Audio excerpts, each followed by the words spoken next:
முதலமைச்சருடைய கடமை. நீங்க பிரைம் மினிஸ்டர் போய் பார்த்தா பிரைம் மினிஸ்டர் உடனே மனமாறி நமக்கு நியாயம் செஞ்சிருவார் நான் சொல்லல. ஆனா அவருக்கு ஒரு பயம் வரணும். எதிரும் புதிருமாக இருந்த திமுக அதிமுக சேர்ந்து வந்திருக்கு. இரு துருவங்களாக வட துருவம் தென்புற துருவமாக இருந்த திமுக அதிமுக சேர்ந்து வந்து மனு கொடுக்குது. 7.5 கோடி பேர் ஒன்னா நிற்கிறான். எண்ணம் ஏற்படாவிட்டால் நமக்கு வருகிற ஆபத்தை தடுக்க முடியாது.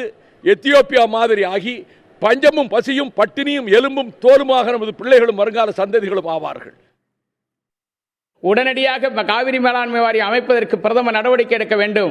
மத்திய நீர்வளத்துறை ஆணையம் உடனடியாக தண்ணீரை திறந்துவிட்டு தமிழக விவசாயிகளை பாதுகாத்து உச்சநீதிமன்றத்தில் உரிய அறிக்கையினை தாக்கல் செய்ய வேண்டும்.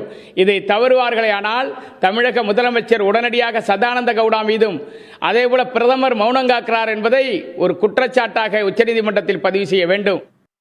இப்பொழுது தமிழகத்தில் விவசாயம் செய்ய வேண்டிய நிலை, காரைக்கால் பகுதியில் விவசாயம் செய்ய வேண்டிய நிலை இருக்கின்ற காரணத்தால் காவிரி நதி நீரை கர்நாடக அரசு திறந்துவிட்டால்தான் அங்கே விவசாயிகள் தங்களுடைய சம்பா நடவை முடியும்.